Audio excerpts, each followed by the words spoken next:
On peut commencer. Oui, bien sûr. On aura peut-être moins de personnes que sur les Doing Business pays, mais il va y avoir des gens, je pense, intéressés par la question. L'essentiel, c'est… Il y a aussi une diffusion sur Facebook. Il y a des gens Ah, qui vont nous suivre à travers Facebook. d'accord. OK, parfait. Ah, tiens, il y a Pierre Orsatelli qui est avec nous. Je viens de voir, oui. Ouais. Je ne sais pas si Philippe sera aussi… il m'a dit qu'il va essayer de suivre. Philippe Cordier. Oui, bah, je l'ai vu là. Il avait des soucis de connexion hier ou des choses comme Ah, ça. OK. Ouais. OK, bah, quand vous voulez, c'est Blessem, on peut démarrer. Hein. Bon, très bien. Alors, mesdames et messieurs, chers participants, je vous souhaite la bienvenue dans ce nouveau webinaire que nous organisons toujours avec notre cher partenaire Harvard Consulting, représenté par Sissad Hammoumi, que je remercie. Ce webinaire s'inscrit dans une série de webinaires que nous allons organiser ensemble dans les prochaines semaines. Celui d'aujourd'hui traitera d'un thème aussi important pour nos entreprises. Il s'agit de la digitalisation, du numérique et surtout de la sécurisation. En effet, le numérique occupe une place importante dans le quotidien de tout un chacun. Il a bouleversé l'ensemble des pratiques à l'échelle mondiale et notamment l'économie internationale. La digitalisation devient de ce fait de plus en plus une nécessité pour toutes les entreprises et constitue un puissant levier de compétitivité. L'impact du digital sur la relation client doit être intégré dans la stratégie globale des entreprises. Dans un monde toujours plus connecté et plus en interaction, ainsi, le consommateur est connecté, il devient de plus en plus informé et de plus en plus exigeant. Donc, il fait désormais, comme le disent les spécialistes, partie intégrante de la chaîne de production. Nous avons aujourd'hui avec nous M. Olivier Sen, donc un expert dans l'accompagnement des entreprises au choix de leur système d'information, de sécurisation. Il accompagne plusieurs entreprises, notamment en France et dans quelques pays africains, à l'instar du Sénégal, de la Côte d'Ivoire, du Niger, de la Guinée-Conakry. Il est en contact aussi ici au Maroc avec plusieurs entreprises. Donc, il vous présentera une solution qui s'appelle Trade Easy, donc qui est un outil flexible qui permet de sécuriser votre activité, de gagner du temps, d'économiser de l'argent et de gagner en professionnalisme. Donc, sans plus tarder, je donne la parole à Saad Hammoumi pour un mot d'introduction avant de donner la parole à Olivier. Et je vous remercie. Merci, Sibel Hassan. À mon tour, je souhaite la bienvenue à tous les participants à ce webinaire. Comme a dit Siab Aziz, nous sommes heureux que de plus en plus de participants nous donnent aussi leur feedback, leur intérêt par rapport à toutes ces rencontres qu'on a initiées depuis maintenant près de 2 années. Alors, je voudrais tout d'abord remercier la SMEX, le président Sintissi, Sieb Hassan, Sieb Farham, ainsi que toute l'équipe qui sont toujours mobilisés à nos côtés pour apporter tout ce qui est nouveauté aux membres.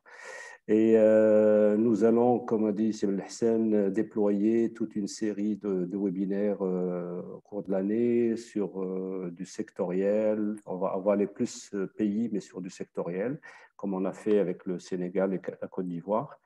Et alors aujourd'hui, je remercie aussi bien sûr Olivier Sen qui a bien voulu animer ce webinaire au pied levé. Enfin, lorsqu'on lui a dit qu'on aimerait bien qu'il participe, il a tout de suite dit oui et il s'est mobilisé avec ses équipes.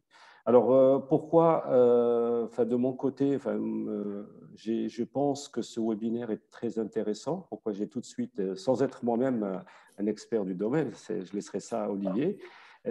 C'est que la solution qui va être proposée traite, comme a dit Seb Hassan, de 2 problématiques, qui est le digital et la sécurisation des données. Et comme ce qu'on a vu au Maroc et dans pas mal de pays maintenant, une course effrénée vers la digitalisation. Il y a d'ailleurs des secteurs qui qui périclitent parce qu'ils n'ont pas justement préparé cette digitalisation. Bon, par exemple, tout le secteur du papier, enfin tout ce qui est édition, tout ce qui est médias, tous ceux qui ne sont pas, disons, adaptés à temps, sont en train de souffrir. Nous-mêmes, au sein du cabinet, on accompagne certains projets dans ce sens-là, où il va falloir aller très vite pour se remobiliser, pour que les entreprises restent à flot et, disons, s'adaptent à cette nouvelle contrainte internationale. Ce n'est plus, disons, un luxe, c'est vraiment une nécessité. Donc, dès qu'on a parlé avec Olivier, que j'ai vu les outils qu'il propose, je pense que c'est une très grande opportunité pour les membres de la SMEX et les autres aussi qui sont un peu dans le giron de tout ce qui est commerce international, de voir qu'est-ce qui est fait, quel est l'état de l'art et pourquoi ces solutions existent. Qu'est-ce qu'elles apportent? Parce qu'en fait, ce qu'on cherche quand il y a une solution disponible, c'est de savoir qu'est-ce qu'elle va nous permettre de faire, comment on peut gagner de l'argent en gagnant en temps, en sécurité, en image, parce que à l'international, quand on a les outils qu'il faut, vos clients à l'international, ils seront en sécurité, ils ont un temps de réponse plus rapide, etc. Donc voilà un petit peu ce que j'en ai moi, disons, capté. Je vais en apprendre autant que vous avec la présentation d'Olivier. Et je resterai bien sûr à votre écoute en étant localement disponible. Mais bien sûr, il y a aussi les équipes d'Olivier à l'international. Et puis, sur le format, bon, je pense que ça a été présenté, mais nous allons avoir une quarantaine de minutes de présentation. Et puis, après, suivi de… Donc, on va répondre à vos questions. Vous pouvez dès à présent les mettre sur le chat. Avec M. Belhissène, on va récolter toutes ces questions, les poser à Olivier en les organisant. Et à la fin de la rencontre, vous aurez la possibilité d'interagir, soit en témoignant, soit en posant des questions en direct, si ça n'a pas été traité avant. Donc, je passe la parole à Olivier en remerciant. Et puis, voilà, et on reste à vos dispositions. Merci. Alors, tout d'abord, merci, monsieur le directeur général de la SMEX, pour nous donner cet espace de prise de parole. Et merci aussi à Saad pour m'avoir accompagné dans la préparation de ce webinaire.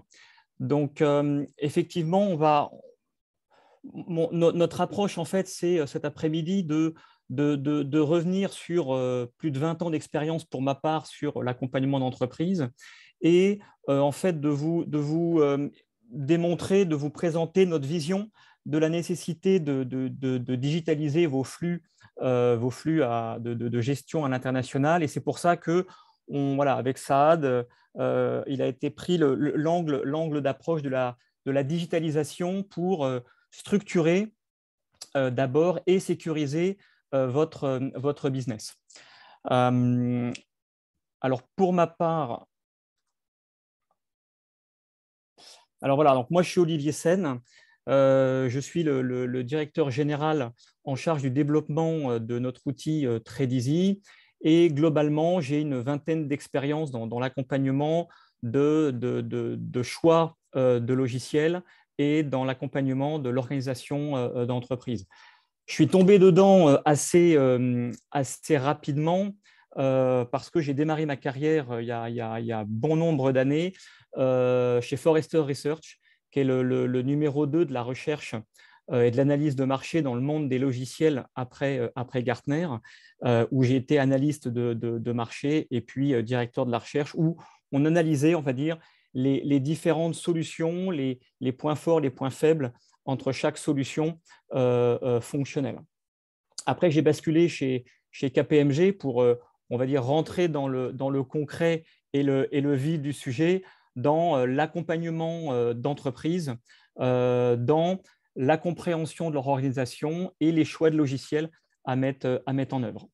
Bon, après, j'ai été happé par un de mes clients, venteprivée.com, où j'ai mené des gros projets de structuration d'entreprise, la mise en place d'ERP pour la colonne vertébrale, on va dire, financière de la société. Et en général, après la mise en place de gros systèmes comme ça, faut mettre les process et les procédures qui vont bien. Donc, c'est comme ça que on m'a demandé de mettre en place le département d'audit interne. En 2012, j'ai commencé à voler de mes propres ailes avec un de mes associés rencontré chez KPMG à l'époque, et on a repris une société d'informatique, Paperbay, qui, entre autres, fait des logiciels dont TradeEasy, dont on va parler en fin de sujet. Mon sujet aujourd'hui, c'est vraiment de vous, au travers de comment structurer et sécuriser votre business par la digitalisation, c'est vraiment de vous donner des clés de réflexion, des exemples de nos clients ou d'exemples que l'on a vus chez des prospects ou des clients pour voir comment basculer dans ce monde de la digitalisation. Et c'est vrai, monsieur le directeur général le rappelait, moi j'ai découvert l'Afrique en 2018 par des interventions, entre autres, auprès de la Banque mondiale, donc des missions d'audit, d'organisation et encore de systèmes informatiques. Hein. On ne se refait pas. Au Niger, en Guinée, par exemple, et puis en Côte d'Ivoire et au Sénégal sur des accompagnements d'importateurs-exportateurs. Côte d'Ivoire, par exemple, sur des problématiques de noix de cajou ou des problématiques de cacao. Voilà. Et puis au Sénégal, là où j'ai mon cœur d'attache, où j'ai fait pas mal de missions dans le monde de la santé, dans les télécoms, et là où nous avons aussi notre partenaire commercial au Sénégal et en Côte d'Ivoire pour toute l'Afrique noire. Alors, la digitalisation, alors en quelques chiffres, hein, pour poser un peu les bases de ce qu'on va échanger ensemble. C'est vrai que quand on parle de digital, vous tapez sur Internet, tout le monde vous dit, voilà, le digital, ça va devenir un fort levier de croissance, et c'est le levier de croissance majeur pour les entreprises. Alors, très souvent, quand on parle de digital, très souvent, on entend par digital, il faut être présent sur les réseaux sociaux. Comment je peux développer mon business via un portail, via du e-commerce. Alors, c'est ce qu'on voit. Hein. On a en 2021 à peu près 41% des entreprises qui disent le digital, cette notion de e-commerce digital contribue à mon chiffre d'affaires. Dans les ETI, les entreprises de taille intermédiaire un peu plus importantes, toutes nous disent à 60%, le digital, c'est important pour mon chiffre d'affaires, c'est important pour ma visibilité. Mais bien évidemment, avant de se dire comment je vais vendre au travers d'un site e-commerce, comment je vais me rendre visible au travers des réseaux sociaux, nous sommes convaincus, nous, qu'on ne peut faire cela que quand on est bien structuré, bien organisé et que notre business est sécurisé. Et c'est là où on va travailler, on va regarder ensemble un angle d'attaque peut-être un petit peu différent sur la digitalisation. C'est vraiment comment on structure et comment on sécurise votre business avec des processus d'entreprise digitalisés et des échanges avec des partenaires d'entreprise qui sont de plus en plus digitalisés. On va le voir, que ce soit avec vos partenaires, vos clients, vos fournisseurs, avec des partenaires bancaires ou tout un tas d'autres partenaires. Et c'est là où nous, on regarde cette digitalisation par la structuration des flux de gestion à l'international, parce que dans l'outil et dans la réflexion qu'on a aujourd'hui, on ne parle qu'avec des gens qui ont des matières premières, ont des éléments de structure qui passent les frontières, donc qui vont à l'international. Quand on échange avec, par exemple, un directeur, un responsable, il y a 5 ans, il y a 10 ans, par exemple, les directeurs financiers ou où les directeurs commerciaux nous expliquaient que leur valeur était pour un directeur financier, c'était de faire une bonne comptabilité, c'était d'être performant sur leur métier. Alors, je ne dis pas qu'aujourd'hui, il ne faut pas qu'ils soient performants sur leur métier, hein, ce n'est pas ce que je dis, c'est qu'aujourd'hui, la digitalisation de leur fonction leur permet de faire des travaux au-delà que simplement leur cœur de métier.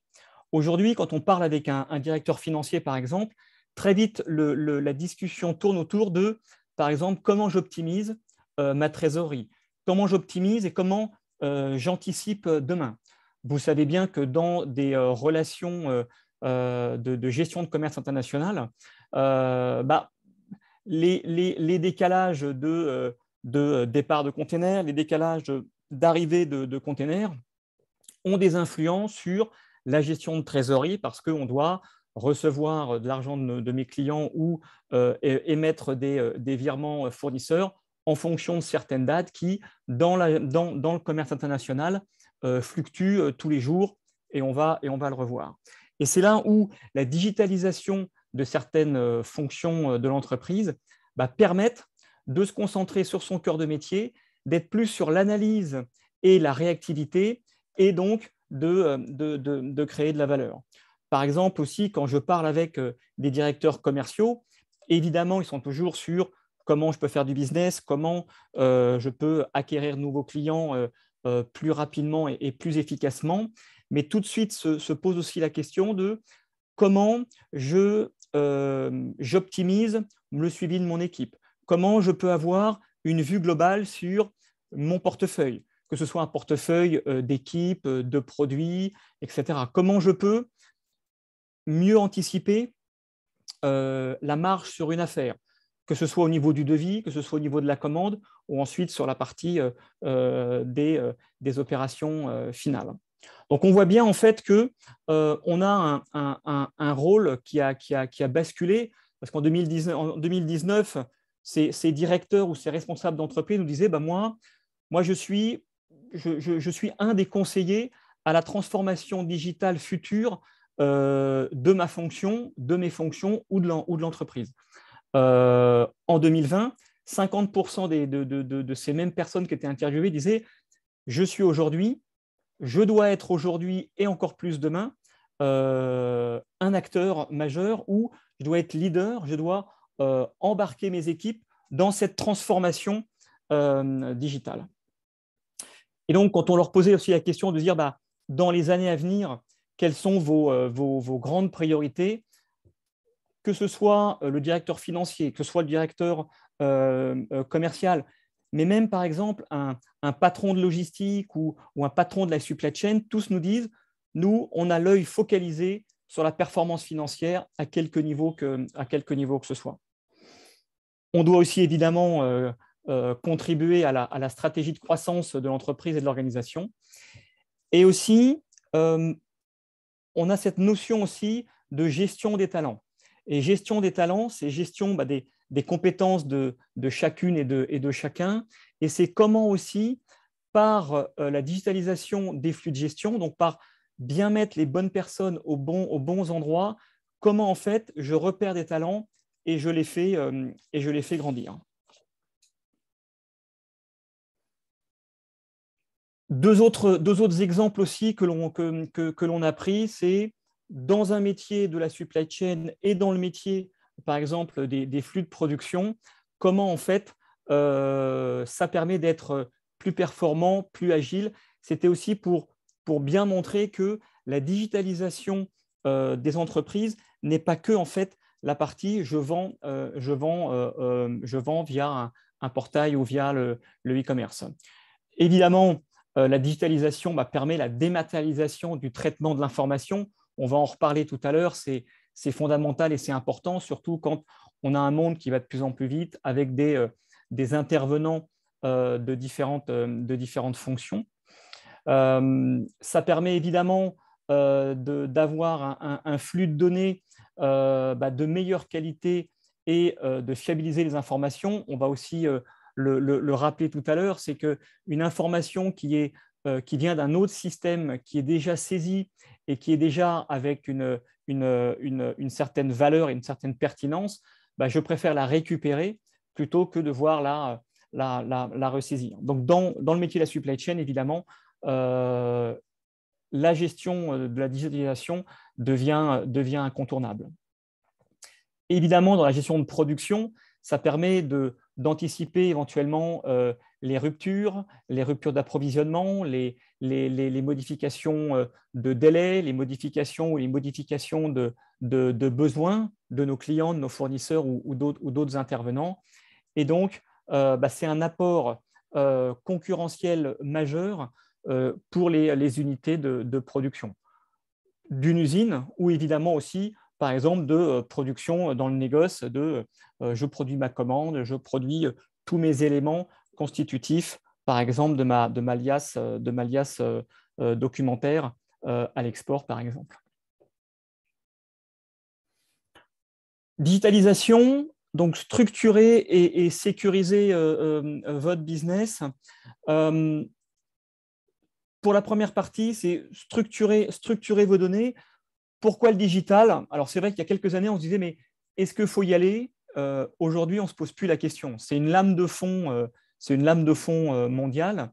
Bien que dans le commerce international, on ait encore beaucoup de documents papier, toute la partie connaissement, l'alias documentaire, on y reviendra, c'est effectivement beaucoup de documents papier. Mais c'est une lame de fond mondiale parce que, par exemple, quand on voit un acteur comme CMA, CGM lancer des initiatives assez fortes avec une entreprise comme WebBL qui dématérialise le bon de livraison, qui dématérialise le connaissement, on voit bien que même si encore toute cette documentation est importante, par exemple, pour les banques, pour pouvoir libérer la lettre de crédit ou pour pouvoir agir sur les éléments financiers d'une intervention, d'un processus de vente à l'international, on voit bien que le digital, en fait, est partout présent et omniprésent. Et les gros faiseurs du marché type CMA, CGM se lancent là-dedans. Donc, forcément, les plus petits acteurs devront suivre derrière. Pourquoi le digital aussi? C'est donner accès à la donnée par login, par password. Je m'explique. Là, c'est quand on intervient sur des logiciels en mode SaaS ou en mode plus normaux, on va dire, sur des serveurs. Ça permet surtout de donner la main et donner les modes d'action à des profils de personnes dans l'entreprise qui sont bien définis. Par exemple, j'ai des actions à faire en tant que commercial. Il faut que je fasse des offres, il faut que je produise des documents comme des devis, comme une PFI, un bon de commande, par exemple. Et j'ai la définition de mon profil me permet de faire ces opérations-là de création, par exemple, de documents, de modification ou de suppression. Cette partie d'accès à la donnée, ensuite, quand on a, par exemple, un deuxième profil qui est l'opérateur qui va gérer la gestion des flux et la suite de la partie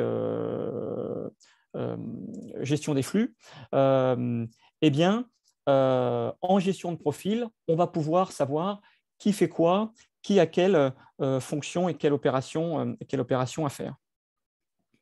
Bien évidemment, le digital nous permet aussi d'avoir un meilleur contrôle des données, c'est-à-dire que quand on a un logiciel géré avec différents modules, un module gestion commerciale, un module gestion de la logistique, des modules gestion, par exemple, de la comptabilité, eh bien, les informations saisies, par exemple, dans le premier module, je suis au niveau commercial et puis je crée une fiche prospect parce que j'ai des premières interactions avec une société et un interlocuteur. Je vais créer le nom de la personne, son prénom, je vais prendre le nom de son entreprise, son chiffre d'affaires, son secteur d'activité. et toutes les informations, par exemple, qui traitent de son adresse, etc. Et une fois que ce prospect devient client, bah, toutes ces informations vont suivre la vie en fait de mon devis, etc. Et les informations que j'ai saisies au point de départ vont suivre leur vie tout au long du processus de vente. Et donc, bah, moins je ressaisis d'informations, moins je fais d'erreurs. Évidemment, une transmission plus fluide, plus rapide et un gain de temps, on va le revoir avec des exemples de clients tout à l'heure. Les systèmes sont de plus en plus connectés et interconnectés avec d'autres systèmes. Aujourd'hui, nous, dans nos systèmes, on peut créer une PFI, créer un bon de commande, et puis, par exemple, l'envoyer par mail. Ça, c'est le premier niveau. Le deuxième niveau, c'est ensuite de pouvoir connecter certains modules de nos logiciels à d'autres systèmes pour pouvoir, par exemple, récupérer des données articles, des données de prix. Et donc, toute cette transmission avec des systèmes internes à l'entreprise, mais avec des systèmes externes à l'entreprise, bah, rendent plus fluide et nous font gagner du temps. Une donnée qui est digitalisée permet évidemment, alors ça c'est l'ancien directeur de l'audit interne qui parle, permet de mettre en place dans vos organisations des processus, de savoir, de définir des rôles, de savoir qui fait quoi et qui doit le faire quand. Donc ça permet de définir le rôle du commercial, le rôle de la partie logistique qui va suivre l'avancée de votre container, les modifications de date de départ, de date d'arrivée, d'envoyer l'information ensuite à la partie comptabilité. Par exemple, nous, dans notre solution, on peut récupérer les factures fournisseurs que l'on récupère et les factures clients qu'on émet, bien évidemment, et puis de réconcilier avec votre compte bancaire, avec les flux de trésorerie entrants et sortants, afin d'émettre un fichier d'écriture comptable, d'écriture d'auxiliarisation client et fournisseur lettrés. Et donc, ça permet après de renvoyer des écritures lettrées dans votre comptabilité. Donc, tout ça permet en fait que des bons processus soient faits par les bonnes personnes, donc au bon moment. C'est aussi mettre de la rigueur. Tout à l'heure, ce que je disais, c'est que quand on récupère des données qui sont saisies dans un autre système, qui ont déjà eu un contrôle de cohérence, par exemple, je ne peux pas saisir un montant en euros dans un champ date. Là, on va me dire que ce n'est pas possible. Donc, j'ai tout un contrôle de cohérence au niveau de la saisie, mais aussi quand on intègre des données via des API, c'est des interfaces qui permettent de récupérer d'un autre logiciel, d'un autre service, des données qui sont propres, eh bien, ça nous permet d'avoir un contrôle informatique automatisé de la donnée. Derrière ça, j'ai évidemment donc un meilleur contrôle de ma donnée, on l'a vu, et aussi une meilleure analyse et un meilleur pilotage. Aujourd'hui, dans tous les logiciels que l'on voit du marché, le nôtre aussi, mais tous les logiciels du marché, permettent aussi d'avoir un pilotage en termes de KPI, qui permettent de pouvoir contrôler le chiffre d'affaires, de pouvoir contrôler votre marge, de pouvoir contrôler les différents niveaux de commandes qui sont en cours. Est-ce qu'il y en a qui sont, tout se passe bien, les dates sont respectées, elles sont en vert. Si tout d'un coup, on a quelques dates qui deviennent un petit peu limites sur des dates limites d'action qui sont en orange, ou des commandes ou des opérations à faire sur des dates qui sont en retard, où là, vous avez vos commandes qui passent en rouge. Et donc, digitaliser l'information, digitaliser les process permet de mieux piloter et de mieux comprendre ce qui se passe dans votre entreprise.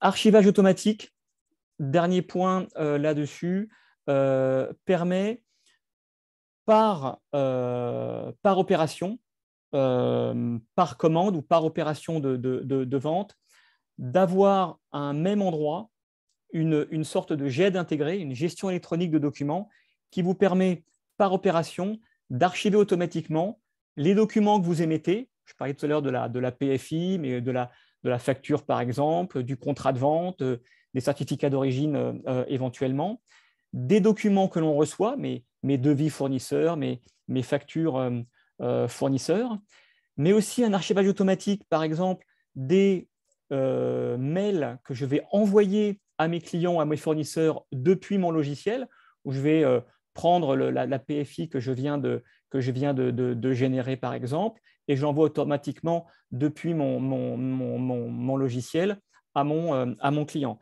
Et tout ça, c'est archivé automatiquement par séquence, par opération. Ce qui fait qu'à un seul endroit, vous avez tout ce qui concerne, opération par opération, l'ensemble des documents, des échanges que vous avez eus avec les différents interlocuteurs de votre opération. Après structurer, sécuriser vos données.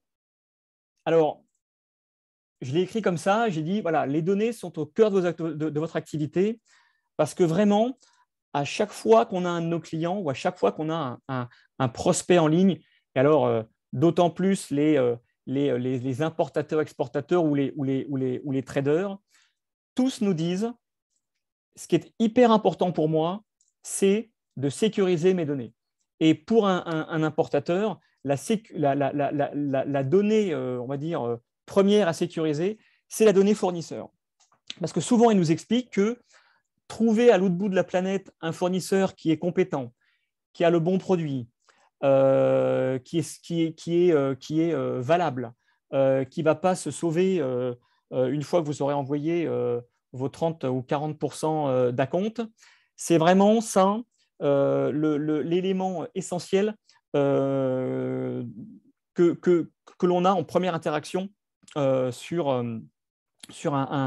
un début de relation professionnelle avec des acteurs du monde de l'international. Aussi, les données clients sont évidemment importantes. Mais surtout, ce qui est important là, c'est que tant sur la partie information, connaissance client, information, connaissance fournisseur, c'est aussi d'être capable de pouvoir conserver, lire, retrouver rapidement toute l'information historique que j'ai pu avoir avec ces deux premières composantes. Par exemple, c'est de pouvoir rapidement, de la fiche client, pouvoir voir sur les 2, 3, 4, 5 dernières années, quel est le chiffre d'affaires que j'ai fait avec ce client-là, quelle est ma marge à peu près que je fais avec ce client-là, quels sont les produits qu'il m'a achetés le plus récemment. C'est de pouvoir avoir une lecture très rapide, transverse, client-fournisseur, de se dire quelles sont les dernières commandes, quelles sont les dernières factures que mon client me doit ou que je dois à mon fournisseur. Donc, c'est vraiment cette donnée-là qui est vraiment une donnée agrégée qui est vraiment importante à conserver. Évidemment, quand on parle aussi de données, de valeur de la data et valeur de la donnée, pour la valorisation de vos entreprises, c'est comme une société qui a des processus, des process établis, des modes de fonctionnement et des modes d'opérabilité qui sont clairs, ça valorise plus votre entreprise. Une entreprise qui a un bon système d'information versus une entreprise qui travaille avec Word, Excel, Gmail, et puis on fait tout comme ça, et puis on fait des copier-coller, forcément, les processus qui s'y seront attachés seront moins fiables. Vos collaborateurs travailleront dans une ambiance et dans une opérabilité un peu moindre. Et puis, donc, c'est que vous avez un IT qui est un peu moins performant. Les datas sont ultra importantes et c'est pour ça que nous, dans une activité que l'on a aussi en France, qui est une activité de data center. On a aujourd'hui une croissance presque hyperbolique des cyberattaques. On a à peu près 20 000 attaques par mois sur nos installations. Mais donc, on voit bien aussi l'importance dans votre business de trading ou à l'international de sécuriser vos données. Vous, votre business, vous devez être les meilleurs dans quoi? Dans produire le plus bon produit pour pouvoir l'exporter quand vous êtes producteur et exportateur. Quand vous êtes trader ou importateur, exportateur, c'est trouver le meilleur produit qui aura la meilleure solution pour votre pays ou les pays où vous allez le vendre. Mais ce n'est pas forcément d'avoir des équipes dédiées, de dépenser de l'argent et d'avoir une focale importante sur comment je sécurise mes données. C'est pour ça que nous, on promeut dans les logiciels et dans les organisations informatiques que l'on propose, c'est le mode SaaS qui permet de dédier à quelqu'un dont c'est le métier et qui est structuré pour ça, de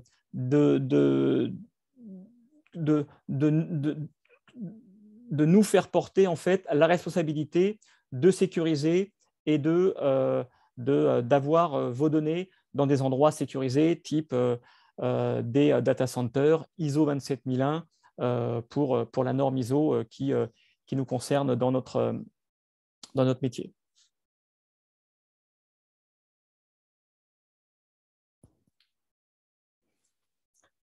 Nos constats aussi, quand on échange avec les acteurs du monde du négoce international, des activités internationales, tous vous nous dites, bah, écoutez, on est multi-acteurs, c'est assez complexe et c'est une activité assez chronophage.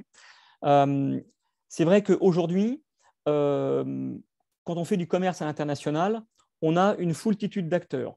On a d'un côté nos clients, on a de l'autre côté notre ou nos fournisseurs, mais on a aussi les opérateurs au port, on a aussi les opérateurs maritimes. Vous avez en général aussi les douanes, d'autres organismes, des ministères ou d'autres organismes administratifs. Vous avez aussi une interaction nécessaire avec les guichets uniques, mais aussi les banques. Et tous ces acteurs-là, en fait, ont des métiers différents, vous demandent des informations, mais sont tous des acteurs importants tout au long de la chaîne de l'achat et de la vente à l'international. Vous nous dites aussi, j'ai une activité qui est complexe parce que souvent un gestionnaire à l'international doit gérer plusieurs dossiers. Et souvent, le business à l'international, moi je le résume aussi comme ça, c'est que c'est un business sur un temps long. Ce n'est pas un business, vous avez quelqu'un qui rentre dans votre entreprise, vous lui vendez et il repart. En général, surtout en plus pour ceux qui font du business et qui sont sur des modes d'acheminement maritime, on se rend compte que on est sur des durées d'acheminement, on est sur des durées entre j'ai envoyé ma PFI à mon client et in fine, la livraison s'est bien passée, la sortie en douane s'est bien effectuée et mon client a mon container dans ses entrepôts. Il a pu se passer parfois plusieurs semaines, voire plusieurs mois. Donc, on a des dates à respecter, etc. On a parfois des déconvenus en termes de décalage de date de départ, décalage de date d'arrivée. On peut avoir aussi des déconvenus sur des taux de couverture ou des taux de change qui changent. Donc, attention à bien se prémunir des taux de couverture de change. Donc voilà, vous êtes sur une activité multi-acteurs et complexe.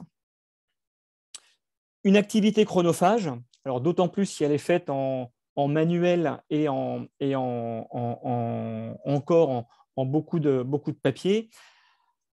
Activité chronophage parce qu'elle demande beaucoup d'interactions avec beaucoup de gens.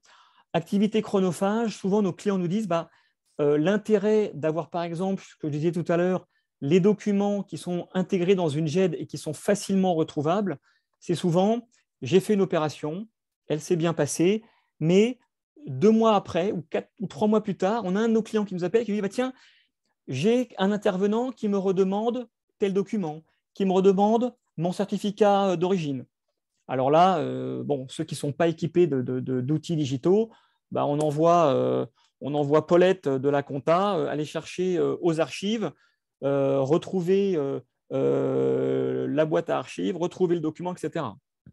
Aujourd'hui, on a la capacité d'avoir des outils qui, avec des moteurs de recherche quand même plus simples, soit par le nom du client, soit par le nom du produit, soit par le numéro de la commande, on peut retrouver le ou les documents de façon plus simple.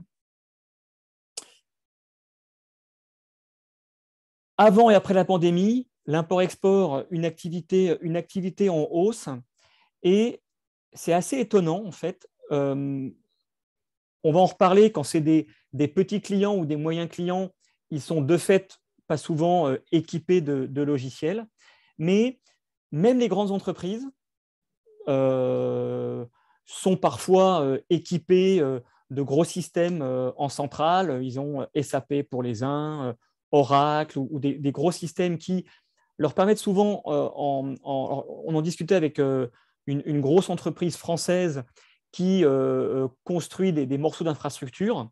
Comme ça, je ne cite personne, mais vous voyez à peu près dans le BTP à qui on peut avoir affaire. Et ces gens-là nous disaient, voilà, nous, notre problématique, c'est qu'en centrale, on a évidemment des gros systèmes, des gros ERP qui communiquent, etc. Mais dès qu'on envoie un élément à l'export, on perd sa trace. Parce que depuis toujours, les équipes import ou les équipes export sont souvent, on va dire, les plus mal équipées, les plus mal chaussées des entreprises. Alors, je ne sais pas à quoi c'est dû, peut-être parce que les équipes import-export, c'est souvent les gens qui étaient, alors avant la pandémie, tout le temps dans les avions, à aller voir des prospects ou des clients à l'autre bout de la planète, et puis ils revenaient toujours bronzés ou le teint allé, avec toujours des propositions commerciales toujours un peu tordues, avec des problématiques d'incoterms, des problématiques comme ça, qu'on n'arrivait pas forcément à mettre dans le gros ERP, on va dire, en centrale ou ça. Mais on se rend compte quand même que très souvent, la fonction export et la fonction import est souvent mal équipée. Évidemment, vous l'aurez compris, nous, notre solution, elle est focalisée sur import, export ou trading. Voilà, dès qu'on passe les frontières, on va prendre en compte évidemment vos problématiques d'ETA, ETD, vos problématiques de devises, vos problématiques d'incoterms, parce que c'est quand même des éléments qui font que la relation de commerce à l'export est assez particulière là-dessus. Les avantages de la digitalisation pour votre activité. Vous l'avez compris, c'est de pouvoir échanger, partager des données qui sont en fait les mêmes pour tous les acteurs. Bien souvent, quand je discute avec des banques, les banques nous disent « Ah tiens, moi ce qui m'intéresserait, c'est d'avoir des clients qui puissent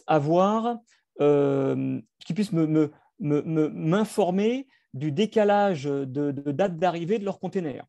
Puis j'aimerais avoir des clients qui puissent avoir un tableau de trésorerie prévisionnelle un petit peu plus sécurisé.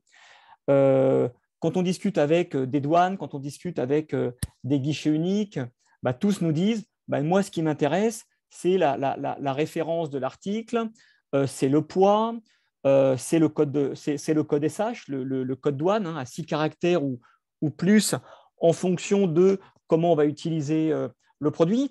Donc, en fait, tous ces acteurs utilisent tous la référence, le prix, le poids, le volume, le code douane, l'incoterm, etc. Et donc, rassembler, concentrer structurer l'information et la sécuriser dans un outil, toutes ces informations qui vont aller nourrir les différents acteurs du commerce international, ça nous a paru être une valeur ajoutée pour votre business assez évident. J'en parlais tout à l'heure. Vous jouez aujourd'hui dans la temporalité qu'est du business international. Vous jouez avec des données qui sont en fait évolutives dans le temps. Vous avez le plus souvent date de départ, date d'arrivée de vos containers, donc des bateaux qui sont plutôt, alors encore en plus aujourd'hui avec la pandémie, avec en plus encore aujourd'hui les problématiques de place dans les bateaux, etc. Ça s'est encore accentué. Mais quand vous avez votre client qui vous appelle toutes les 5 minutes pour vous dire tiens, où en est mon container, est-ce qu'il est bien parti, etc. Avoir un outil qui peut ou qui va aller récupérer les dates de TA ou les dates de TD automatiquement, ça peut être un plus pour votre business. Évidemment, transmettre cette information-là ensuite directement à vos clients, ça peut être un plus. On peut trouver des solutions, par exemple, de portail qui vous permettent à vos clients de se connecter à notre portail et puis de voir, par exemple, les différentes commandes en cours avec ce client-là et puis de lui présenter en automatique les informations de TA et de TD en automatique. Votre client vient chercher l'information en automatique, il ne vous appelle plus et il harcèle plus votre service client et donc vous gagnez du temps et vous êtes focalisé sur répondre à des propals ou à faire votre métier. Données évolutives dans le temps, j'en parlais aussi, ça peut être les taux de change, de se dire tiens, il y a un mois, on avait un euro-dollar ou on avait des taux de change qui étaient ceux-là. Et puis, comme la relation commerce international est une relation sur le long terme, c'est des informations qui peuvent changer. Donc, évidemment, toutes ces données évolutives, on voit bien l'intérêt aussi d'avoir ces données qu'on peut récupérer et mettre dans nos outils en automatique. C'est pour ça qu'on préconise évidemment toutes ces API, ces connexions, ces interfaces avec d'autres logiciels ou d'autres services qui peuvent récupérer en automatique ces données qui bougent et qui fluctuent.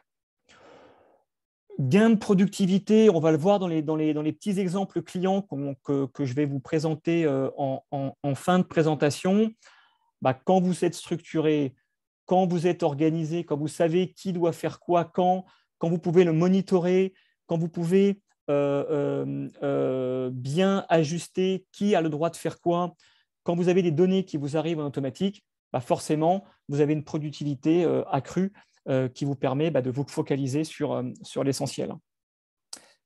En préparant ce retour d'expérience, j'ai appelé certains de mes clients et leur dire tiens, finalement, la digitalisation, pour toi, c'était quoi en fait? Et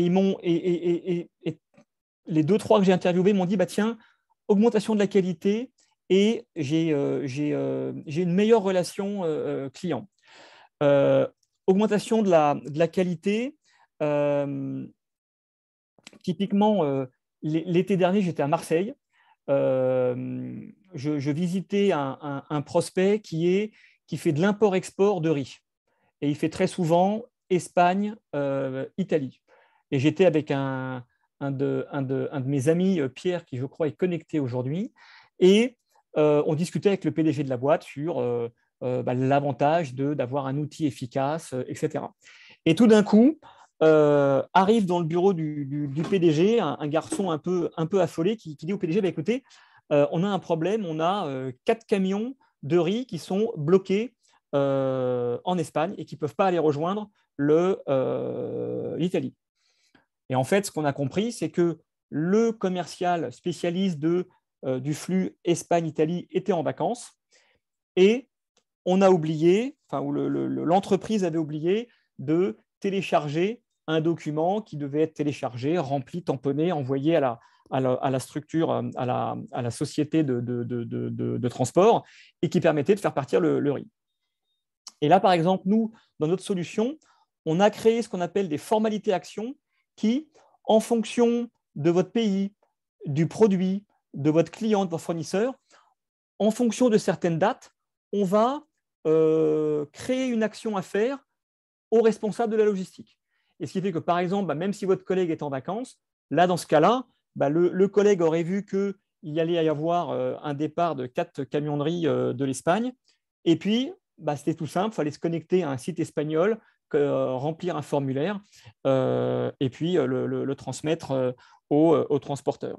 Donc là, on voit bien que digitaliser l'information et pouvoir se transmettre l'information d'un service ou d'une personne à l'autre de l'entreprise permet d'augmenter la qualité ou au moins de faire partir ces camions à l'heure.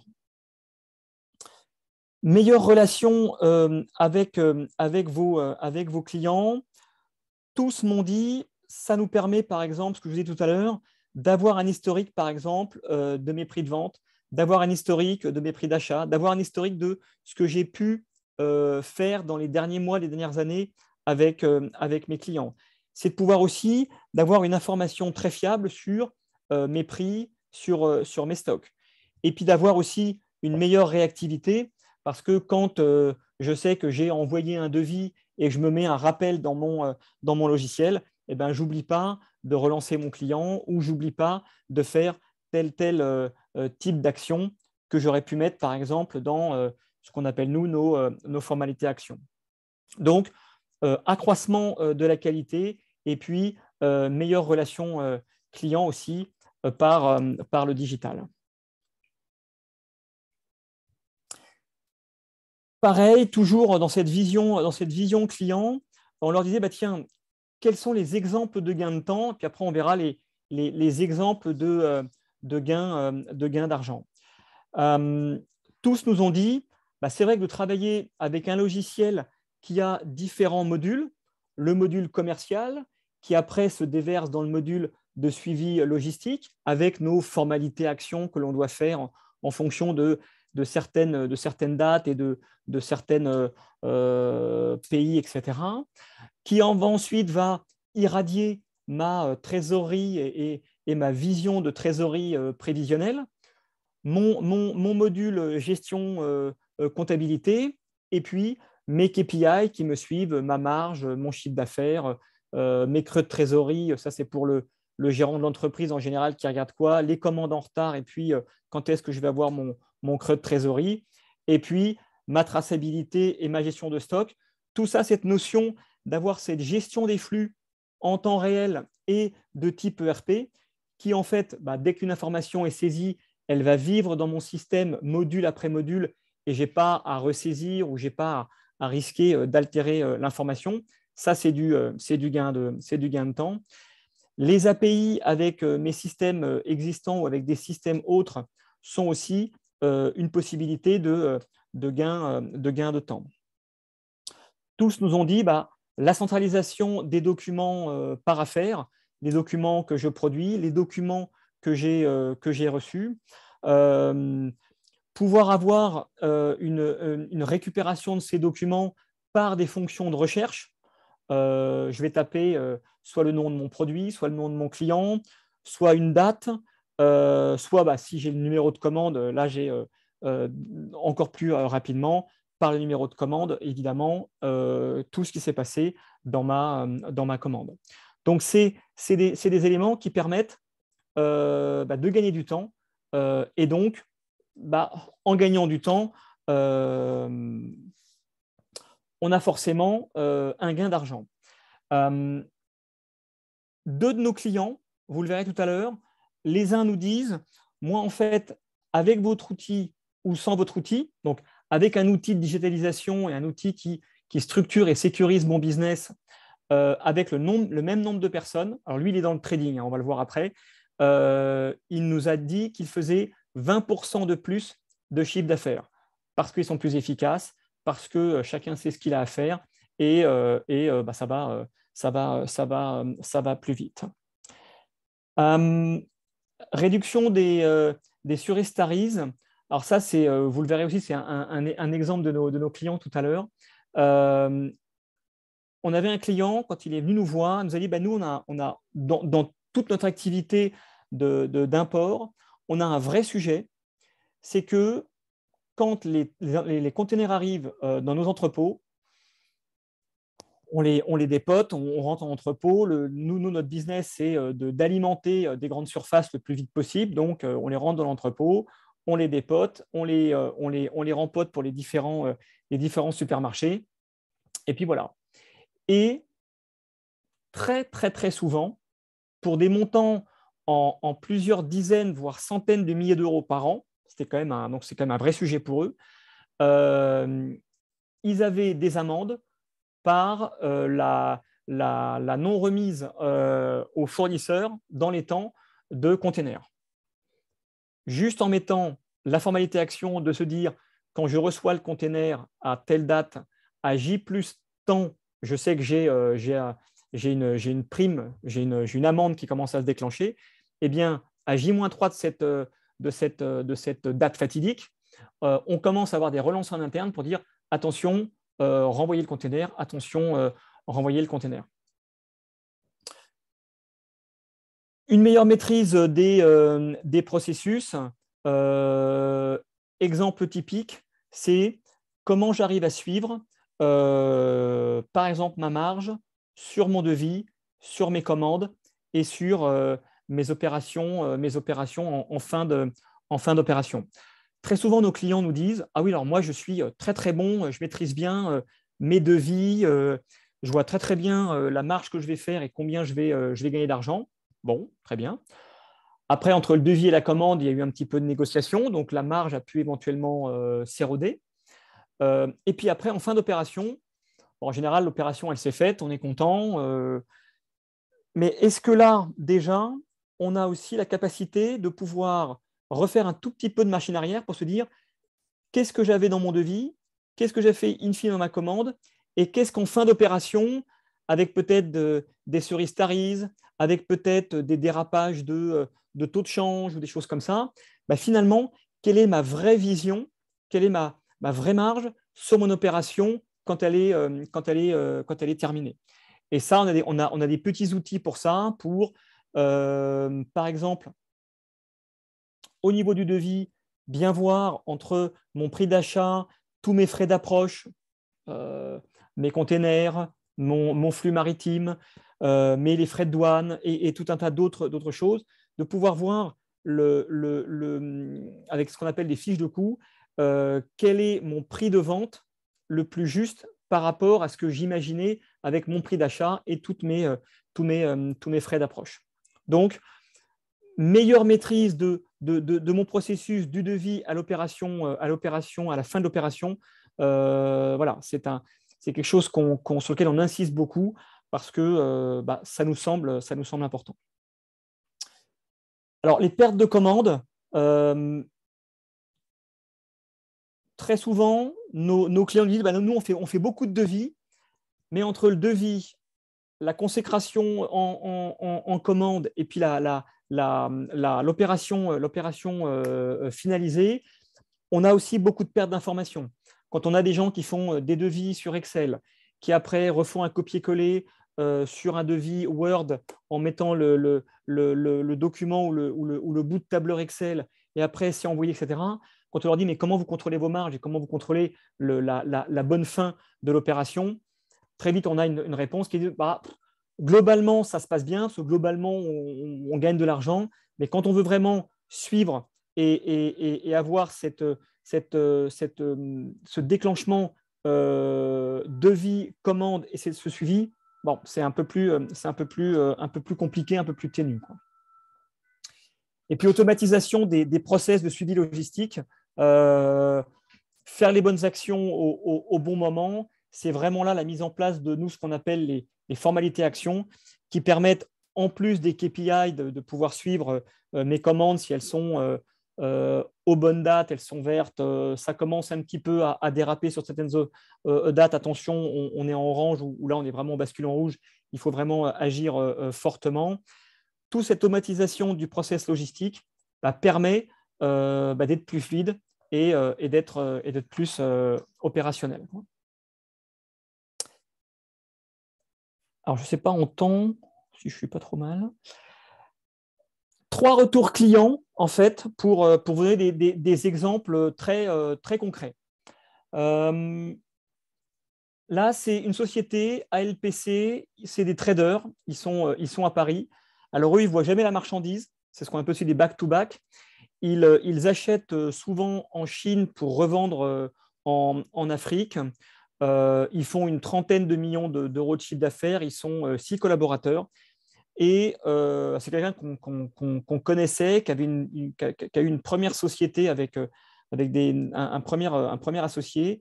Et quand il a redémarré sa société seul, il est venu nous voir pour nous dire, écoutez, moi j'ai l'habitude de travailler depuis 5-6 ans, 7 ans, avec Excel, avec Word.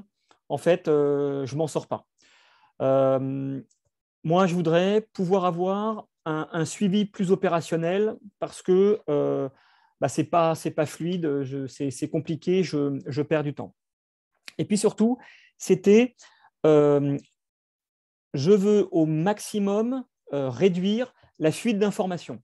Les gens bougent, les gens changent d'entreprise, mais comme mon exemple de mes camions de riz qui étaient bloqués en Espagne parce que le gars était parti en vacances, eh bien, comment on peut mettre le plus d'informations dans l'outil pour que, au niveau commercial, mes fiches clients, mes fiches fournisseurs, mes fiches articles soient bien gérées. Quand je crée mon devis, je crée ma commande, je crée mes documents, tout soit fluide. Et puis, toutes ces formalités actions, ou par exemple, quand je sais qu'une marchandise doit arriver à Madagascar, eh bien, quand c'est des choses alimentaires, j'ai un document à demander au service du ministère de l'Agriculture. Je dois le récupérer à J-7 de l'arrivée de mon container et je dois l'envoyer à J-2 au bateau qui doit le remettre aux douanes du port. Ça, si je ne l'ai pas dans la tête, si je ne l'ai pas mis dans le système, eh bien, je perds cette information-là. Quand mon gars est en vacances, c'est l'histoire de mes camions de riz, ou quand la personne quitte l'entreprise, j'ai vraiment une perte d'information. Donc, c'était ça autour duquel on avait travaillé avec lui. Et puis, voilà, avec la solution que l'on propose, lui nous dit qu'il fait 20% de plus de chiffre d'affaires avec les mêmes équipes. Il arrive à avoir un suivi et un contrôle accru de ses marges, des différentes opérations en cours, de l'analyse de ce qui s'est passé. Il a une amélioration de la qualité de la relation client parce qu'on produit les documents automatiquement, on les envoie depuis la plateforme, on a un suivi, on a un contrôle, il n'y a pas de souci.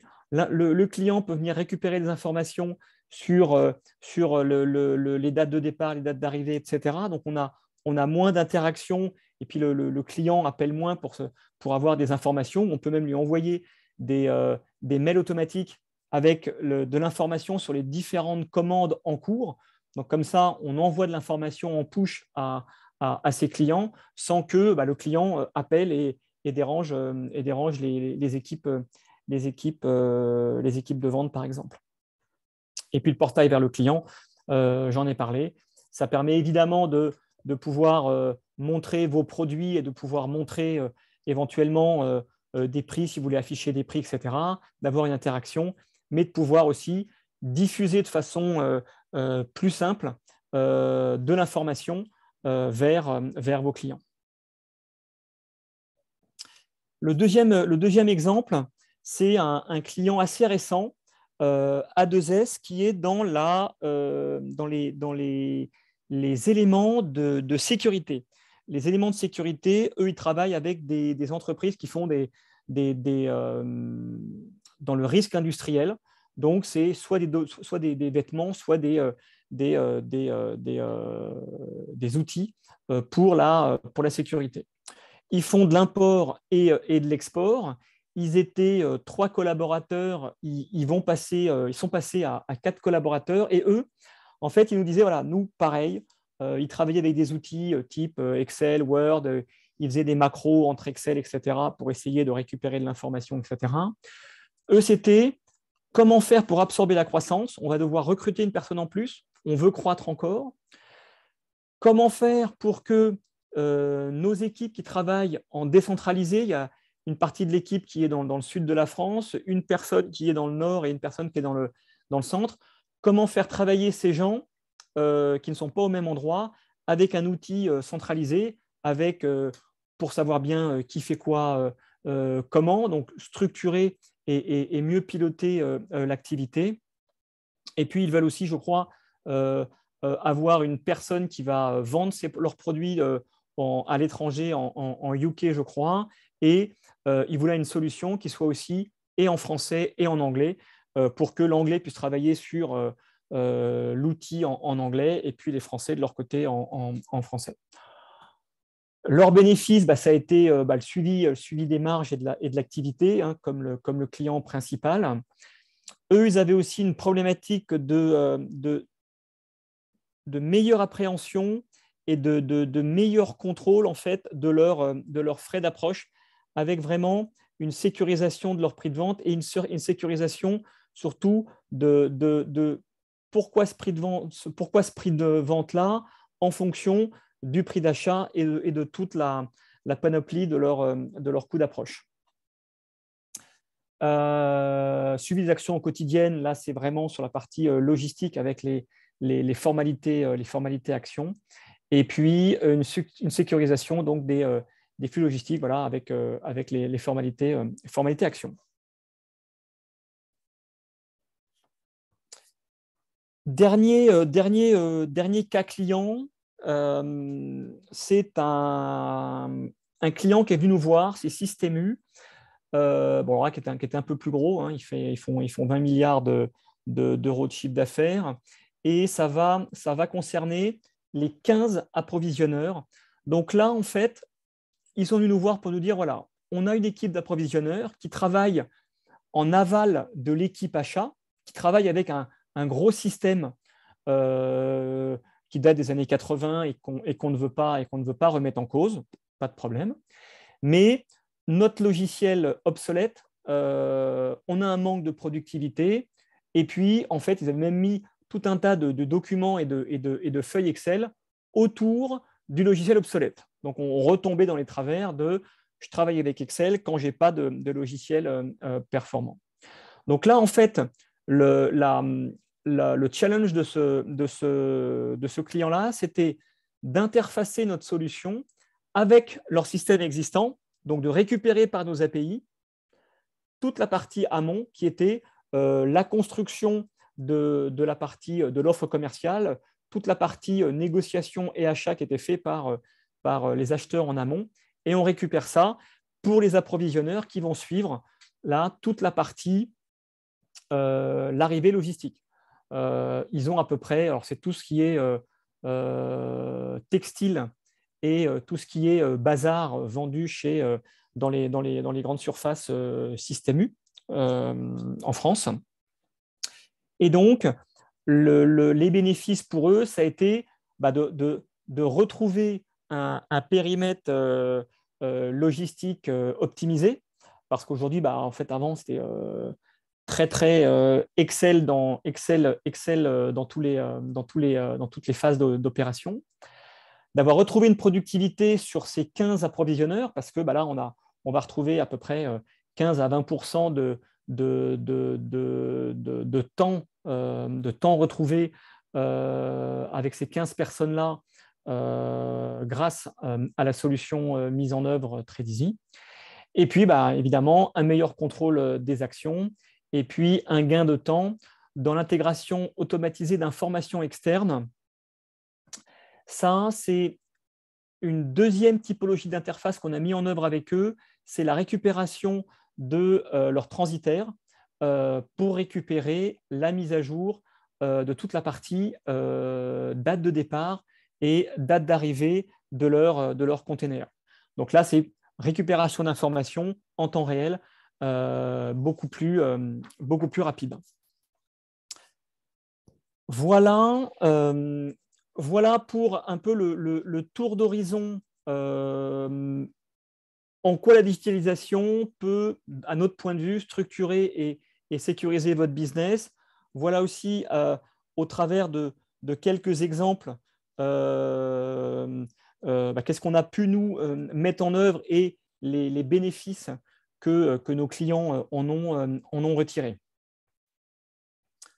Alors, très rapidement, Je sais qu'il ne faut pas faire de pub, donc je vais être très rapide là-dessus. Nous, en fait, notre métier chez Paperbase, c'est de créer des logiciels métiers, donc vraiment verticalisés. En partant, notre ADN, c'est toujours de partir de compétences métiers et de cas clients qui sont venus nous voir en disant, voilà, on a une problématique qu'on ne trouve pas sur le marché, aidez-nous à le mettre en œuvre. On regarde si le marché a des concurrents ou pas, et s'il n'y a pas, eh bien, on part là-dessus. Et donc, on lance les logiciels, par exemple, TradeEasy pour la partie digitalisation et amélioration de votre process de gestion à l'international. Pour ce faire, on a une trentaine de collaborateurs sur 2 sites. On a un site à Nantes où on a tous nos développeurs qui conçoivent, développent, bon, évidemment, débuguent et puis maintiennent notre logiciel avec nos forces de formation aussi et notre service client. Et puis la partie vente aussi.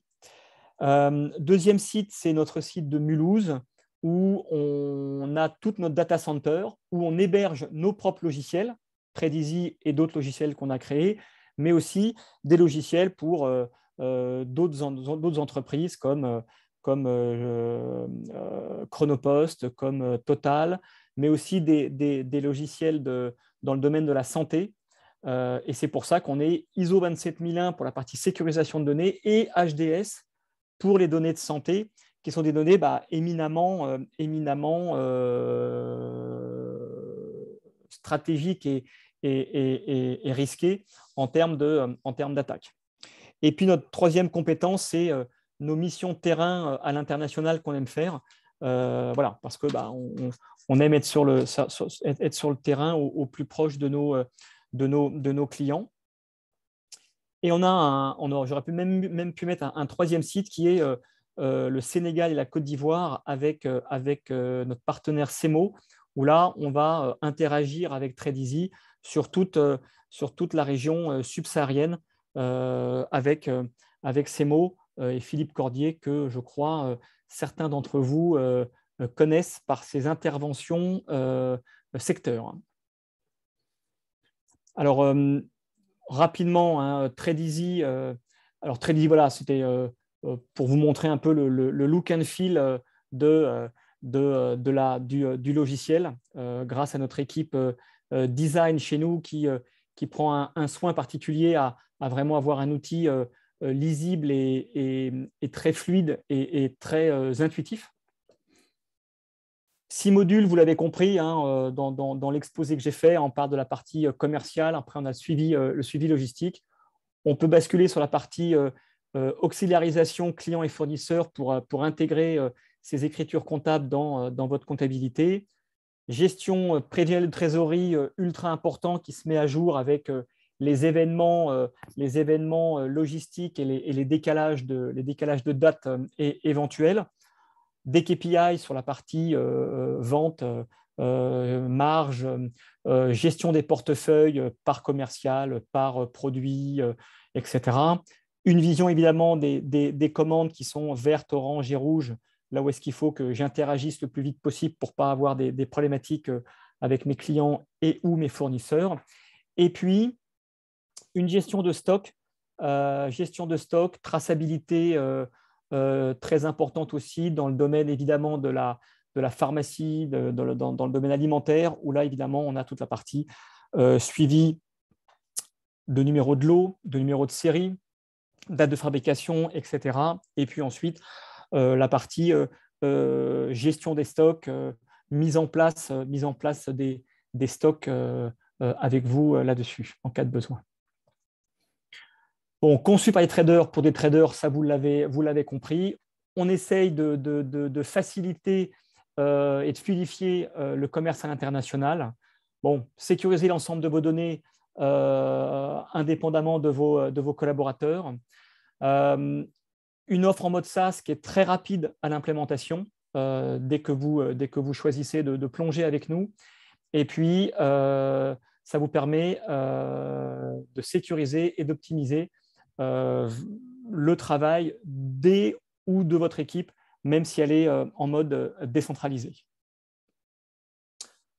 En cas de besoin, vos contacts, moi, je me tiens à votre disposition évidemment pour tout contact. Et puis, notre contact au Maroc avec Saad, qui pourra évidemment faire le premier lien pour répondre à vos questions ou faire la mise en relation.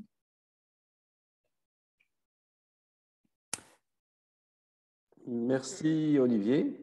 J'en ai terminé. Je ne sais pas si je suis bon en timing. Oui, bon, c'était un exposé très intéressant. Je pense qu'on a eu des participants qui sont restés jusqu'à la fin. Donc, ça veut dire que c'était… Ça, c'est une bonne nouvelle, ça. Bonne nouvelle par rapport… voilà, on a eu… donc, très dense, en fait, qui a zoomé sur les problématiques de digitalisation d'intérêt, d'adhérer à ces concepts qui ne sont plus un luxe, hein, et toute la partie sécuritaire, et aussi l'intérêt de l'outil TradeEasy pour le commerce international, pour tous les opérateurs. Et j'informe enfin, les participants que la société est en contact avec 2 opérateurs importants au Maroc qui ont montré un intérêt avant même l'arrivée physique de TradeEasy. Ils sont en train disons, d'entrevoir pour s'équiper. Ce sont des opérateurs marocains renommés. Et donc, merci Olivier. Moi, je serai à disposition de tous les partenaires, tous les participants pour bien sûr vous mettre en relation, répondre à certaines questions en fait pratiques par rapport à notre disons, contribution au Maroc. La présentation sera à disposition de tous les participants via la SMEX ou directement en nous écrivant. Donc, je n'ai pas reçu pour l'instant de questions sur le chat. Je ne sais pas si M. Belhassan a eu quelques questions auxquelles on peut répondre ou des demandes de témoignages.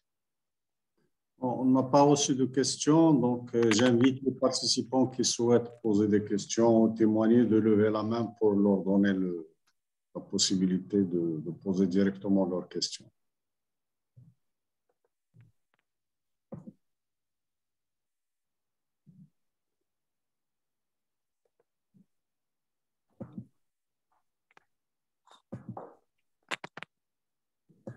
Je pense que c'est assez clair. S'il n'y a pas de questions, c'est que… Monsieur Mzri. Monsieur Mzri. Mettez le micro, Monsieur Mzri. On vous voit sur les… Oui. Oui, on vous entend, Monsieur Mzri. Ah très bien. Comment allez-vous? Ça se passe bien?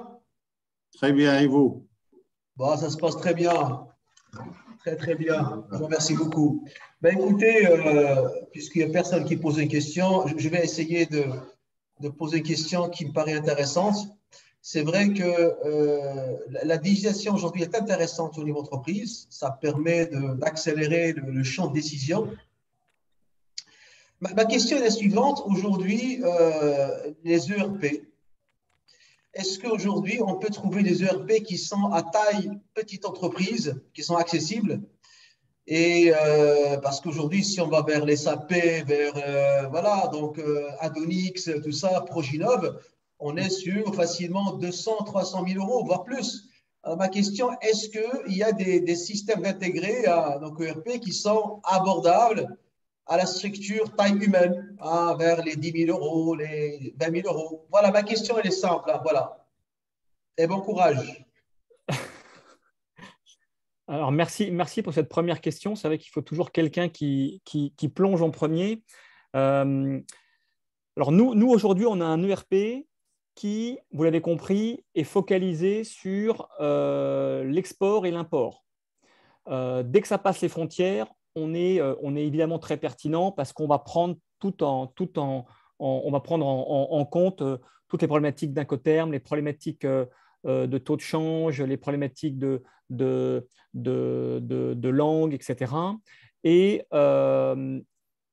et on a un outil totalement intégré. On a un outil qui est, alors, qui fait ce qu'il fait, qui n'est pas comme SAP, où SAP, on peut faire tout. On peut équiper une entreprise de service, on peut équiper une banque, on peut équiper des gens qui font de la production, etc. Mais vous l'avez dit, en termes de coûts, c'est assez monstrueux. Et une fois que vous êtes équipé des SAP ou de ces logiciels très structurés, très structurants, mais très rigides, on ne peut pas faire évoluer les choses. Nous, pour prendre notre exemple, on a des nouvelles fonctionnalités qui sont mises en ligne pour tous nos clients, parce que comme on est en mode SaaS, le mode SaaS, c'est qu'en fait, vous n'installez rien sur votre logiciel, sur votre serveur, vous vous connectez et vous avez accès au logiciel. Et comme tous les mois, et maintenant tous les 15 jours, on a des nouvelles fonctionnalités qui sont mises en œuvre, vous avez des nouvelles fonctionnalités qui arrivent au fil du temps. Donc, vous avez un outil évolutif, ce qui n'est pas le cas en général des logiciels comme SAP. On a évidemment une gamme de prix beaucoup plus faible parce que vous n'avez pas besoin d'acheter un serveur chez vous, d'installer votre serveur, d'installer les licences, etc., etc. Vous avez une connexion, vous utilisez avec un loyer mensuel notre logiciel. Donc, on n'est pas du tout sur les mêmes choses que ça. Mais après, quand vous parlez d'ERP, si c'est vraiment des ERP avec de la gestion de production, etc., il y a des logiciels moins coûteux qu'SAP et Adonix. Mais voilà, c'est un autre champ de logiciels. Mais voilà, nous, on équipe essentiellement et exclusivement les sociétés qui font de l'import-export. J'espère avoir répondu à votre question, Monsieur Merzi.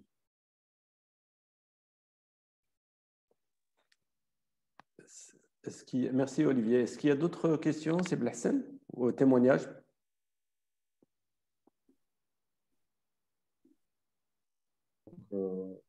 J'invite les participants s'ils veulent qu'on se... Alors oui, je réponds à Pierre qui me dit avec l'ouverture des frontières, on espère bientôt accueillir Olivier au Maroc. Oui. J'en parlais avec Saad tout à l'heure qui me disait mais ça y est, on est sûr, c'est le 7. Le 7. C'est ça, c'est le 7. Donc, donc voilà. Le 7, ça risque d'être un peu chargé, mais tu peux venir le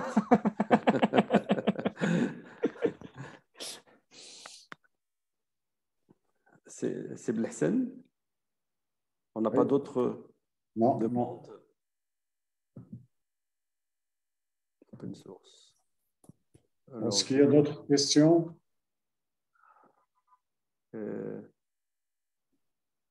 S'il vous plaît, si vous pouvez appuyer sur la main donc pour pouvoir vous donner la main pour poser des questions directes.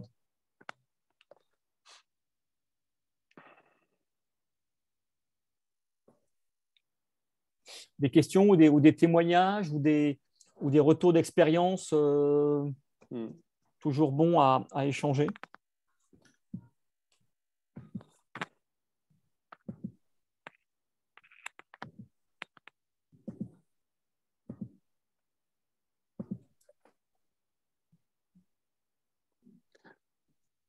De toute façon, on pourra toujours, c'est Blahsen, on sera toujours à disposition.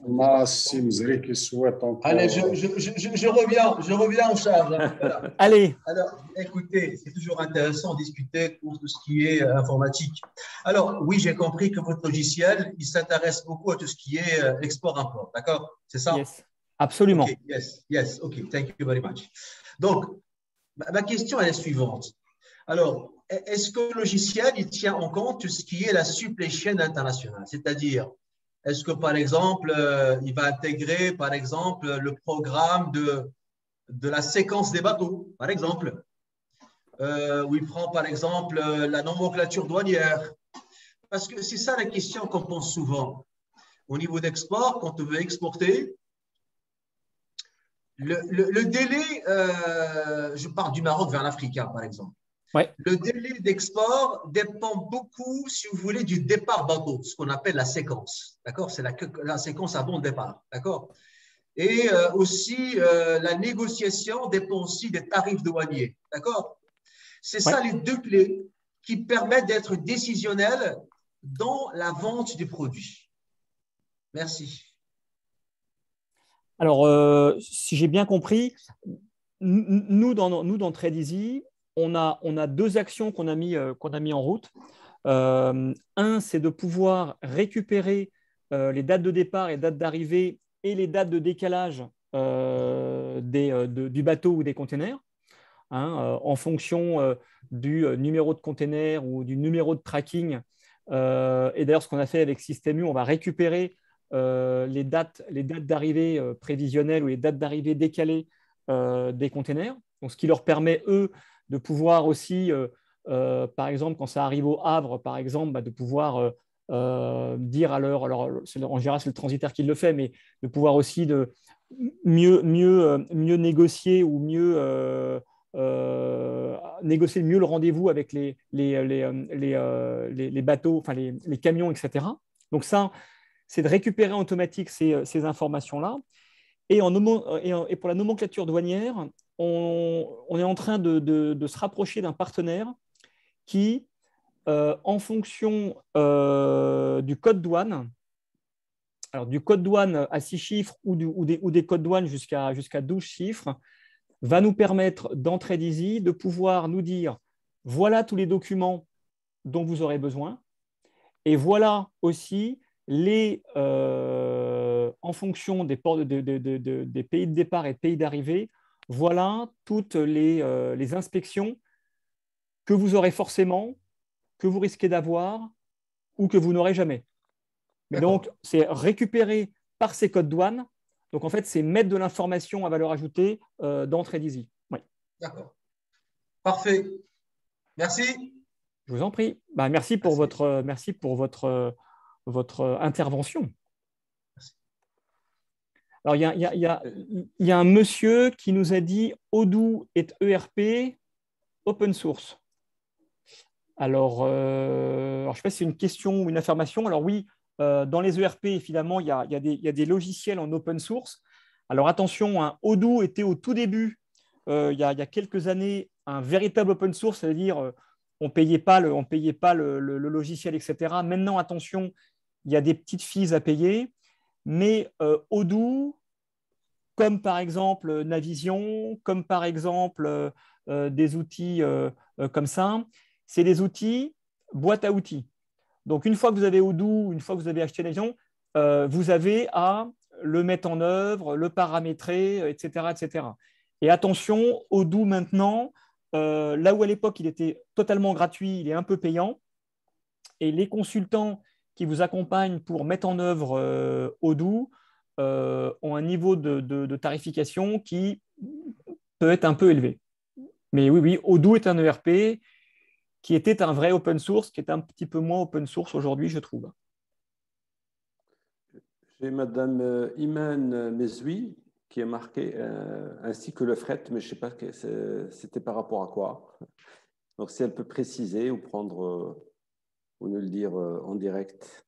Ou les coûts de fret. Elle a posé une question. Bonjour, comme étant exportateur, quoi un SAP peut m'aider pour optimiser?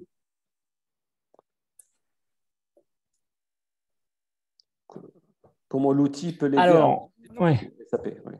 Okay. Alors, un SAP ou on va dire un logiciel qui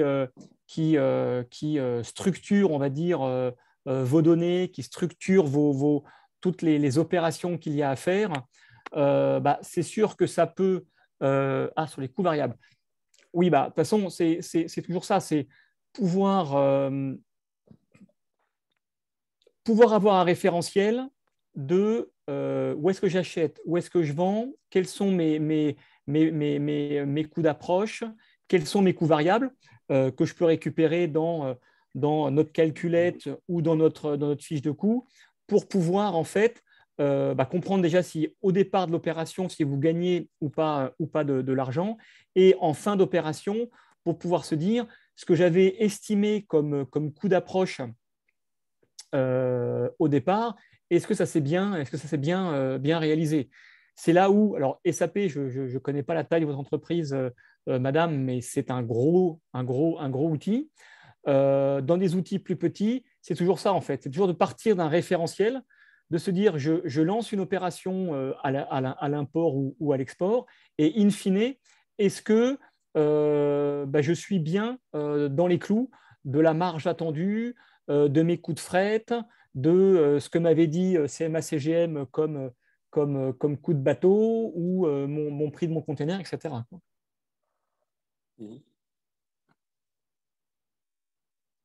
Eh bien, est-ce qu'il y a d'autres questions?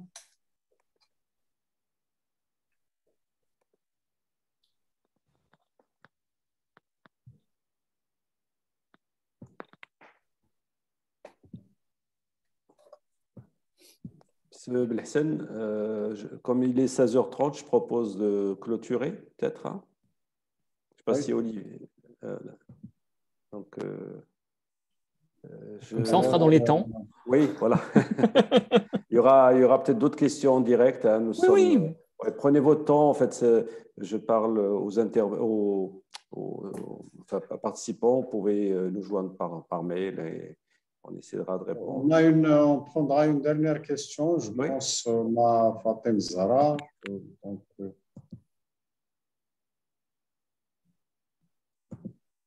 Mettez le micro, madame. Ouais. Allô? Bonjour tout le monde. Bonjour, madame. Déjà, je remercie Saïd et Abdelaziz pour la coordination et également Monsieur Sen pour cette présentation assez claire. Donc, déjà, hormis la partie informatique, c'était constructif parce qu'on a vu l'impact de la digitalisation sur les différents flux, aussi bien financiers, logistiques, etc. Maintenant, ma question consiste pour disposer d'un système alertant les différents clients externes par rapport aux différentes étapes de traitement de leurs commandes, comment on pourrait imaginer ce système qui doit être connecté à un outil, par exemple, un outil de système d'information groupe et qui est accessible par tous les clients. Ça veut dire le client, il est alerté depuis l'enlèvement de sa marchandise jusqu'à la livraison dans les différents maillons de la chaîne. Donc, comment on pourrait imaginer ce système alors que les clients, il y a des clients qui préfèrent être alertés par SMS, d'autres par mail. Donc, comment on pourrait imaginer ce système? Alors, merci beaucoup de votre question. Alors, c'est vrai que nous, aujourd'hui, quand on a lancé la solution, on faisait une alerte que par mail. On allait dans un petit module, on avait toutes les commandes classées par client, on sélectionnait nos commandes et puis on mettait un commentaire et on envoyait et le client recevait un mail automatique avec sa commande, les éléments de sa commande et puis elle est en retard, tout va bien, etc. Deuxième élément, aujourd'hui on leur dit on a un petit portail et on peut déposer l'information et votre client se connecte à ce portail-là et comme il est reconnu automatiquement, on lui affiche les commandes avec les dates de TD, d'ETA par exemple prévisionnelles. On peut aussi alors après, tout ça, c'est gratuit pour l'instant. Ensuite, si on a des interactions par SMS, là, ça va devenir un peu plus payant pour vous parce que normalement, à chaque fois que vous allez envoyer un SMS, vous allez être facturé d'un SMS. Mais une routine équivalente peut être mise en place de se dire, je type tel client. Comme nous, par client, on a des correspondants principaux, etc., avec leur mail, mais aussi leur téléphone, on peut le connecter au téléphone et ça peut aussi envoyer des mails avec des routines automatisées, des SMS par exemple, sur le SMS de votre client. D'expérience, quand on n'est pas en Afrique, nos clients africains nous disent attention parce que si un client, enfin mon fournisseur m'envoie un SMS sur mon téléphone Afrique, il y a des surcoûts, ils risquent de surpayer des SMS qu'on peut leur envoyer. Donc, c'est pour ça que nous, on est aussi en train de réfléchir sur des envois de messages via WhatsApp. Mais c'est le même principe. J'ai mon contact principal dans la fiche société, j'ai son téléphone et j'ai un module qui va envoyer une information via WhatsApp, de dire votre numéro de commande. Il y a eu, alors souvent on envoie des messages quand il y a des choses qui bougent, hein, comme des dates d'arrivée ou des dates de départ par exemple, c'est de dire voilà, on envoie un SMS dès qu'une une date, un ETA est modifié et on peut envoyer soit un mail, soit demain un WhatsApp via un module qui gère spécifiquement les WhatsApp, ce qui fait qu'il n'y a pas de surcoût. Mais c'est faisable, hein, c'est sans aucun problème faisable. Nous avons une question qui a été postée. Nous sommes une petite unité de production de cosmétiques et nous avons mis en place un ERP open source de Dolibar. J'aimerais savoir votre avis, M. Olivier, sur cet ERP. Est-ce que vous pouvez me redonner le nom de l'ERP? Dolibar. Dolibar. Dolibar. Voilà. Alors, je ne connais pas Dolibar, mais si le logiciel qu'ils ont mis en œuvre répond à leurs besoins et répond aux attentes qu'ils avaient exprimées, j'ai envie de dire à ce monsieur que son logiciel est très bien. Après, sans faire d'humour, Dolibar, je ne connais pas, mais si il répond vraiment à la problématique de production, etc. S'il est dans le monde de la santé, si ça gère la traçabilité, si ça gère les niveaux de stock, si ça gère les niveaux de stock de matières premières, etc., s'il produit tout ça, c'est parfait. Le point d'attention, quel que soit l'outil finalement, hein, que ce soit notre outil ou d'autres outils, aujourd'hui, vous l'avez compris, tous les outils dans lesquels vous devez investir doivent être connectés ou doivent pouvoir être connectés à d'autres types d'outils, à d'autres types de services. Aujourd'hui, on ne peut plus avoir des outils qui sont juste focalisés et qui tournent juste sur leur propre cœur, en fait.